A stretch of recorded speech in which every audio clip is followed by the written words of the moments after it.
Bismillahirrahmanirrahim. Today the topic of my lecture is structure of human heart. आज के lecture में हमने structure of human heart को explain करना है. The human heart is made up of special type of muscles which is also known as a cardiac muscles.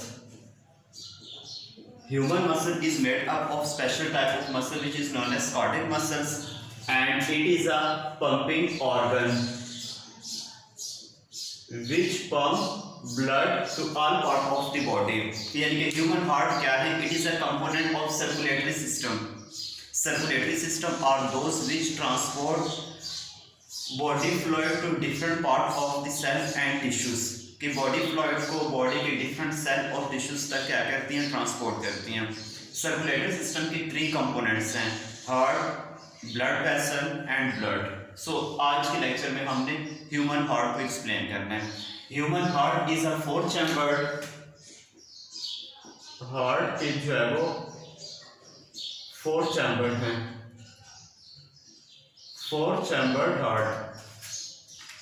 2 chambered are present on right side and 2 are on left side. Right atrium and right ventricle and 2 chambers are present on left side. Left atrium and left ventricle. अब अगर हम इसकी बात करते हैं इसके functioning पे, how human heart और वर्क, ये कैसे वर्क करती हैं. सो फर्स्ट ऑफ ऑल जो इसके 2 वेसल्स हैं जिसमें एक superior vena cava and inferior vena cava, these are collect deoxygenated blood from all part of the body. Upper part से डीऑक्सीजनेटेड ब्लड को सुपेरियर वेना केवा कलेक्ट करती हैं and lower part of the body से blood को inferior vena cava क्या करती हैं? Collect करती हैं. ये बॉडी के अंदर 2 बड़ी ब्लड वेसल हैं. इसके बाद यहाँ पे 2 वेन्स होती हैं जो बॉडी से डीऑक्सीजनेटेड ब्लड जो है वो लेके आती हैं. यहाँ से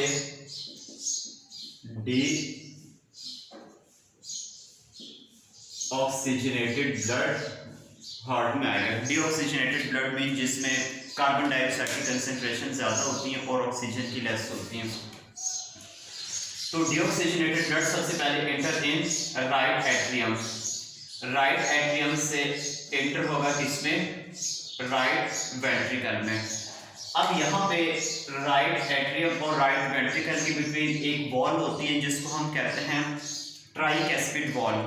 this wall is to prevent back flow of blood. ये क्या करती हैं?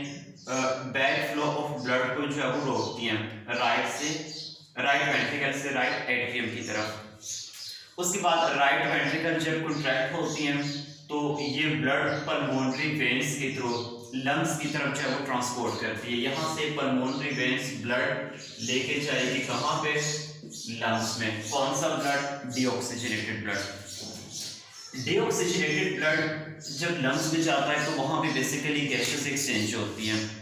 लंग्स रिस्पायरेटरी पार्ट है, रिस्पायरेशन सिस्टम का पार्ट है जिसमें ब्लड जो डीऑक्सीजनेटेड ब्लड है वो कार्बन डाइऑक्साइड लंग्स में रिलीज करती है और वहाँ से ऑक्सीजन एब्जॉर्ब करती हैं. सो लंग्स में गैसेस एक्सचेंज के बाद अब ब्लड कौन सा होगा?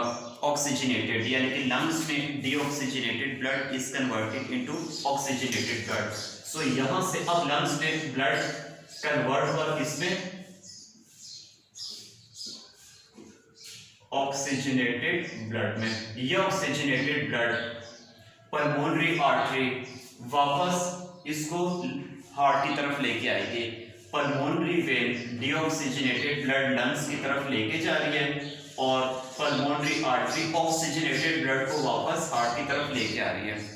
यहाँ से जब ऑक्सीजनेटेड ब्लड हार्ट में आएगी तो सबसे पहले लेफ्ट एट्रियम में, उसके बाद लेफ्ट एट्रियम जब कॉन्ट्रैक्ट होती हैं तो लेफ्ट वेंट्रिकल में ऑक्सीजनेटेड ब्लड एंटर होती हैं. यहाँ पे भी इन दोनों के बिटवीन एक बाइकैस्पिड वॉल होती है जो इनकी बैक फ्लो ऑफ प्रिवेंशन को क्या करती हैं? रोक देती हैं. इसके बाद जब लेफ्ट वेंट्रिकल कॉन्ट्रैक्ट होती हैं तो ब्लड एओर्टा में एओर्टा क्या करती है? ब्लड को डिफरेंट बॉडी पार्ट तक जो है वो ट्रांसपोर्ट करती हैं. एओर्टा से कौन सा ब्लड बॉडी के डिफरेंट पार्ट तक ट्रांसपोर्ट होगा? एओर्टा से oxygenated blood. Oxygenated blood body के डिफरेंट पार्ट तक जो है वो ट्रांसपोर्ट किया जाएगा. सो ये हमारे पास है structure of human heart with diagram. इसके अलावा ह्यूमन हार्ट में जो हार्ट है इसके आउटर साइड पे एक मेम्ब्रेन भी होती है, क्योंकि ह्यूमन हार्ट एक पंपिंग ऑर्गन है। सो पंपिंग ऑर्गन होने की वजह से इसकी सराउंडिंग में एक मेम्ब्रेन होती है जिसको हम कहते हैं पेरिकार्डियम। पेरिकार्डियम और हार्ट मसल्स के बीच में एक फ्लूइड होती है जिसको हम पेरिकार्डियल फ्लूइड कहते हैं। इस फ्लूइड का फंक्शन होता है टू रिड्यूस फ्रिक्शन को जो रिड्यूस करना, क्योंकि ह्यूमन हार्ट एक पंपिंग ऑर्गन है, इसने पंपिंग करनी है। वन टाइम में 70 टाइम यानी कि 1 मिनट्स में 70 टाइम हार्ट बीटिंग होती है।